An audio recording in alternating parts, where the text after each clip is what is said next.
এরকম জাতীয় কতগুলো সংখ্যার গণের সমষ্টির উপর যদি রূপ থাকে তাহলে আমরা কিভাবে করব। প্রথমে আমাদের দেখতে হবে শেষের সংখ্যাটি কত আছে। এইখানে প্রথম অঙ্কতে আমাদের শেষের সংখ্যাটি আছে 60।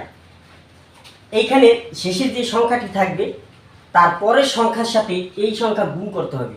এইখানে আছে 60, আমরা জানি 4-এর পরের সংখ্যাটি হচ্ছে 5, তাহলে আমরা এই 4-এর সাথে 5 গুণ করব।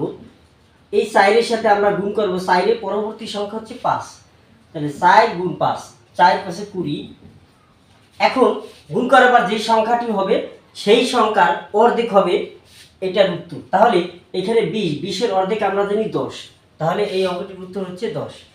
এখানে আমাদের শেষের সংখ্যাটি আছে 20, এই 20-এর পরবর্তী সংখ্যা হচ্ছে 21, তাহলে এই 20-এর সাথে আমরা 21 গুণ করব। তাহলে 20 এর সাথে গুণ করলাম 21, 20 আর 21 গুণ করলে এইখানে যে সংখ্যাটি হয়েছে এই সংখ্যার অর্ধেক, এইখানে যে সংখ্যাটি হয়েছে এই সংখ্যার অর্ধেক, তাহলে এখানে 420, 420-এর অর্ধেক হচ্ছে 210। এর পরবর্তী অঙ্কটি আছে, এখানে আমাদের শেষের সংখ্যা হচ্ছে 50, 50-এর পরবর্তী সংখ্যা হচ্ছে 51, তাহলে এই 50-এর সাথে আমরা গুণ করব 51।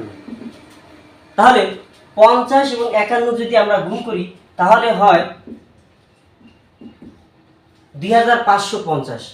এখন এই 2550-এর অর্ধেক, 2550-এর অর্ধেক হয়েছিল 1275, তাহলে 2550-এর অর্ধেক হচ্ছে 1275।